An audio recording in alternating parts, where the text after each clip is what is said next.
Now comes the fun part. We're actually going to plant the tree. So if the pot is a little too big for you to handle or a little too heavy, get someone to help you. But you hold the pot like this. You want to keep as much of the soil as you can. You can turn it over. Be careful with the top of the tree.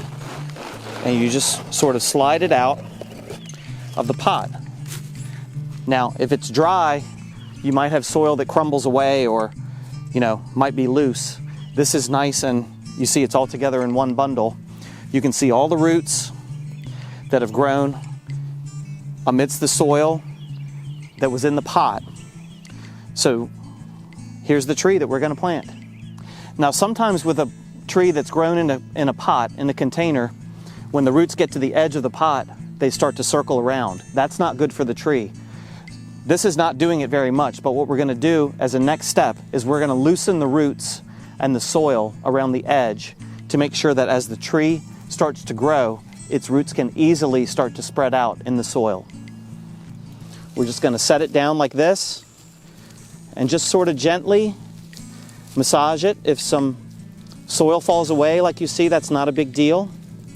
You want to keep all the roots together, and you want to still protect the top of the tree. You don't want to be too rough with it. You need to be gentle.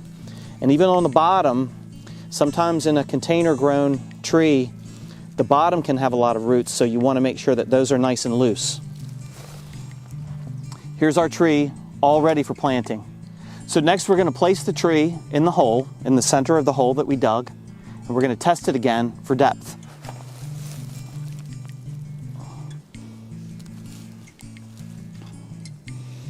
Since some of the soil fell away, we want to make sure that it's not too deep. This now might be a little too deep. We don't want to plant it too deep because that can affect the bark, the trunk, the roots. So it's important not to plant a tree too high or too low.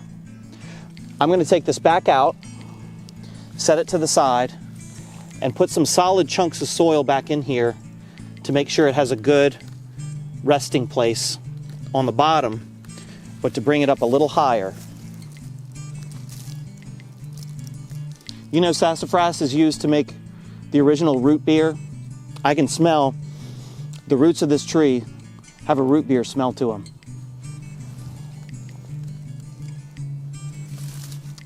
Okay, that's much better. You can see this is where the trunk ends and the root system begins. So this is the level where we want the soil to be when we're done. So now our tree is right where we want it. Okay, now that we have our tree in the right spot, we're going to start filling back in the hole. You'll notice some of the soil that was in the pot that it came in is very dark. That means it has lots of organic matter. And then we have the surrounding soil, which is more brown. We're going to use both because the tree needs to adjust to the soil that surrounds it, but also we're going to give it a good head start by including the soil that it's already been growing in. So we're going to take a mix, and you can use your hand. It's very important that this soil here is loose that you're putting back in. We don't want to put large chunks in there because that can lead to air pockets, and we don't want air pockets in here because that can stop the roots from growing. So we're going to use really loose soil here.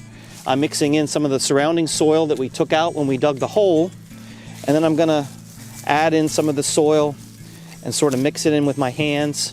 This is why you want to wear gloves, so that it's got some of both.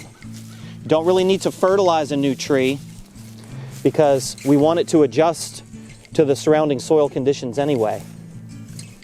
Look at that, there's a flower bulb. I think it's a daffodil that I dug up. We'll plant that somewhere else. All right, now I'm going to finish filling the rest of the hole with soil using mostly my hands, but I might need my shovel to break up some of the bigger chunks.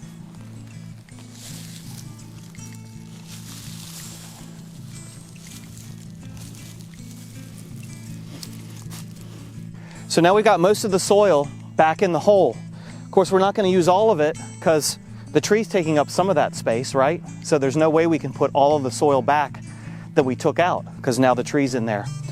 If you look at the level, I did it exactly to where the trunk, the bottom of the trunk meets the top of the roots.